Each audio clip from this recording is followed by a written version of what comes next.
राधे राधे दोस्तों, श्री बाके बिहारी की कृपा आप पर और आपके समस्त परिवार पर सदा बनी रहे। वैदिक पंचांग के अनुसार कार्तिक माह के शुक्ल पक्ष में देवउठानी एकादशी मनाई जाती है। देवउठनी एकादशी का सनातन धर्म में विशेष महत्व है।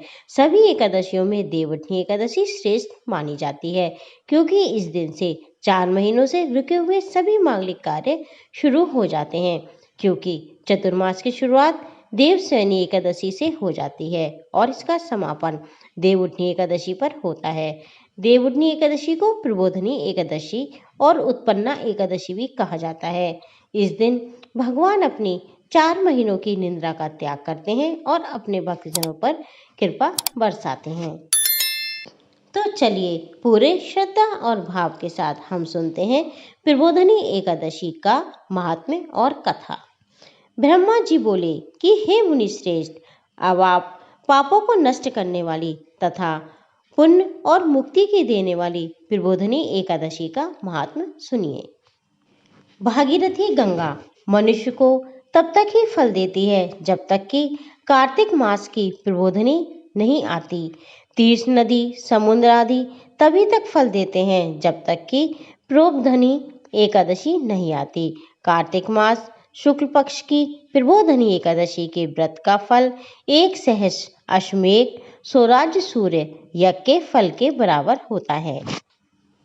नारद जी ने पूछा कि हे पिता, एक संध्या को भोजन करने से, रात्रि में भोजन करने तथा पूरे दिन उपवास करने में हमें क्या क्या फल मिलता है, उसे आप समझाएं।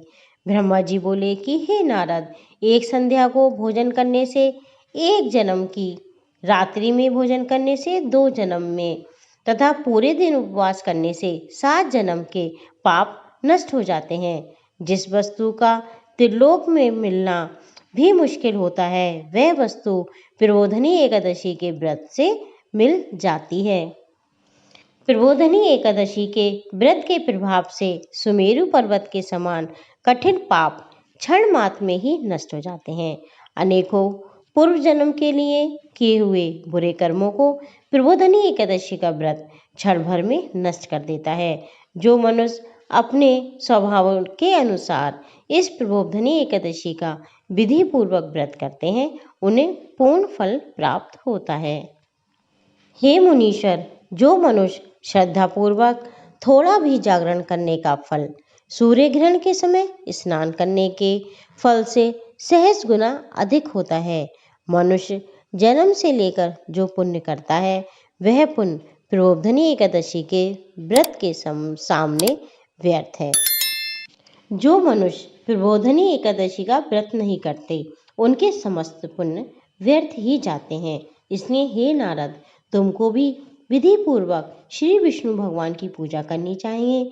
जो व्यक्ति कार्तिक मास में धर्मपरायण होकर अन्य व्यक्तियों का अन्न नहीं खाते, उन्हें चंद्रायण व्रत का फल मिलता है।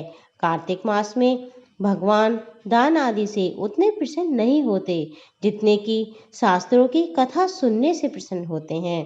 कार्तिक मास में जो मनुष्य भगवान की कथा को थोड़ा बहुत पढ़ते या सुनते हैं, उन्हें 100 गौदान का फल मिलता है।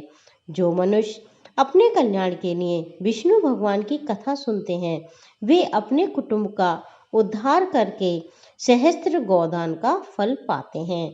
जो मनुष्य प्रबोधनी एकादशी के दिन श्री विष्णु की कथा सुनते हैं, उन्हें 7 दीपों के दान का फल मिलता है। जो मनुष्य भक्ति पूर्वक कथा सुनते हैं तथा कथा बाँचने वाले ब्राह्मण की यथोचित पूजा करते हैं तथा उसे संतुष्ट करते हैं, वे उत्तम लोक को जाते हैं। इस पर नारद जी बोले कि हे ब्रह्मा जी, अब आप एकादशी के व्रत का विधान कहिए और कैसा व्रत करने से कौन सा पुण्य मिलता है, वह भी समझाएं। ब्रह्मा जी बोले कि हे नारद, इस एकादशी के दिन मनुष्य को ब्रह्म मुहूर्त में उठना चाहिए और नदी, तालाब, कुआं आदि पर स्नान करके व्रत का नियम ग्रहण करना चाहिए। उस समय भगवान से विनय करनी चाहिए कि हे भगवान, आज मैं निराहार रहूंगा और दूसरे दिन भोजन करूंगा, इसलिए आप मेरी रक्षा करें। इस प्रकार विनय करके भगवान की पूजा करनी चाहिए और व्रत प्रारंभ करना चाहिए। उस रात्रि से भगवान के समीप नृत्य, बाजे तथा कीर्तन में समय व्यतीत करना चाहिए। प्रबोधनी एकादशी के दिन कृपणता को त्याग कर बहुत से पुष्प, फल, अगर आदि से भगवान की आराधना करनी चाहिए। शंख के जल से भगवान को अर्घ्य देना चाहिए। इसका फल तीर्थदान आदि से करोड़ गुना अधिक होता है। मनुष्य अगस्त्य पुष्प से भगवान की पूजा करते हैं तो उनके सामने इंद्र भी हाथ जोड़ता है। कार्तिक मास में जो बिल्व पत्र से भगवान की पूजा करते हैं उन्हें अंत में मुक्ति मिलती है। कार्तिक में जो मनुष्य तुलसी से भगवान की पूजा करता है उसके 10,000 जन्म के समस्त पाप नष्ट हो जाते हैं। जो मनुष्य इस मास में श्री तुलसी जी के दर्शन करते हैं या उन्हें छूते हैं या ध्यान करते हैं या कीर्तन करते हैं या रोपण अथवा सेवा करते हैं, वे 1000 कोटि युग तक भगवान के घर में वास करते हैं। जो मनुष्य तुलसी का पेड़ लगाते हैं उनके कुटुंब में जो पैदा होते हैं वे प्रलय के अंत तक श्री विष्णु के लोक में रहते हैं। जो भगवान की कदम्ब पुष्प से पूजा करते हैं वे यमराज के दुखों को नहीं पाते। समस्त मनोवांछाओं की पूजा करने वाले भगवान कदम्ब पुष्प को देखकर अत्यंत प्रसन्न होते हैं। यदि उनकी कदम पुष्प से पूजा की जाए तो फिर बात ही क्या है। जो गुलाब के पुष्प से भगवान की पूजा करते हैं उन्हें मुक्ति मिलती है। जो मनुष्य बकुल और अशोक के फूलों से भगवान की पूजा करते हैं वे अनंत काल तक शोक से रहित होते हैं। जो मनुष्य विष्णु भगवान की सफेद और लाल कनेर के फूलों से पूजा करता है उस पर भगवान अत्यंत प्रसन्न होते हैं। जो मनुष्य विष्णु भगवान की दुर्वा दिल से पूजा करता है वह पूजा के फल से 100 गुना फल अधिक पाता है। जो भगवान की शमी पत्र से पूजा करता है वह भयानक यमराज के मार्ग को सरलता से पार कर जाता है। जो आदमी चंपक पुष्प से भगवान विष्णु की पूजा करता है वह आवागमन के चक्र से मुक्त हो जाता है। जो आदमी स्वर्ण का बना हुआ केतकी पुष्प भगवान को चढ़ाता है उसके करोड़ों जन्म के पाप नष्ट हो जाते हैं। जो आदमी भगवान को पीले और रक्त वर्ण कमल के सुगंधित फूलों से भगवान की पूजा करते हैं उन्हें श्वेत दीप में स्थान मिलता है। इस प्रकार रात्रि में भगवान की पूजा करके प्रातःकाल शुद्ध जल की नदी में स्नान करना चाहिए। स्नान करने के पश्चात श्री भगवान की प्रार्थना करते हुए घर पर जाकर भगवान की पूजा करनी चाहिए। इसके बाद व्रत के लिए ब्राह्मणों को भोजन कराना चाहिए और दक्षिणा देकर मीठे वाक्यों द्वारा उनको विदा करना चाहिए। उसके उपरांत भोजन, गौ और दक्षिणा से गुरु की पूजा करनी चाहिए और ब्राह्मण को भूरियसी दक्षिणा देकर नियम को छोड़ना चाहिए। ब्राह्मण को यथाशक्ति दक्षिणा देना चाहिए। जिस ब्राह्मण को रात्रि में भोजन कराएं स्वर्ण सहित बैल दान करना चाहिए। जो आदमी रात्रि में स्नान करते हैं उन्हें दही और शहद का दान करना चाहिए। जो आदमी फल की आशा करता है उसे फल दान करना चाहिए। तेल की जगह घी और घी की जगह दूध और अन्नों में चावल का दान करना चाहिए।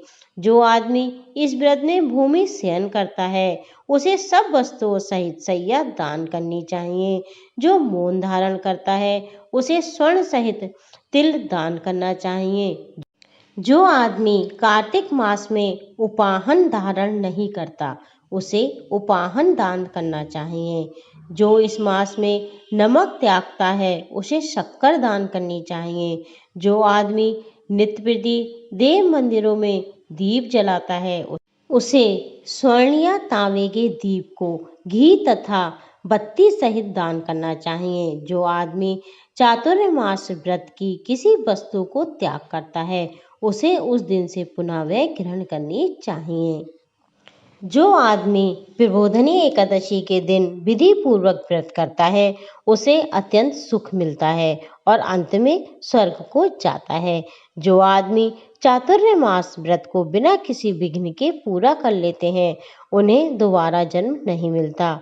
जिन मनुष्यों का व्रत खंडित हो जाता है वह नरक को जाते हैं। जो मनुष्य इस एकादशी के महात्म्य को सुनता है व पढ़ता है उसे अनेक गोदान का फल मिलता है। तो दोस्तों ये थी देवोत्थान एकादशी की व्रत कथा। एकादशी का व्रत धारण करने वाले व्यक्ति को दसवीं तिथि वाले दिन तुलसी पत्र तोड़ लेने चाहिए और तुलसी के गमले में जल दे देना चाहिए, क्योंकि एकादशी वाले दिन ना तो तुलसी के पत्र तोड़े जाते हैं और ना तुलसी में जल दिया जाता है। देवोत्थान एकादशी वाले दिन तुलसी और शालिग्राम जी के विवाह कराने का भी विधान है। अगर आपको उसकी वीडियो चाहिए तो आप मेरे चैनल पे उसे चेक करें, आपको मिल जाएगी।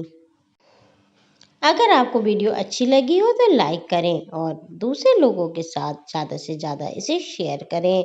दोस्तों मेरे चैनल के साथ जुड़े रहने के लिए मेरे चैनल को सब्सक्राइब करें, बेल बटन को क्लिक करें ताकि आगे आने वाली सभी वीडियो की नोटिफिकेशन आपको समय पर मिलती रहे। राधे राधे दोस्तों, आपका जीवन मंगलमय हो।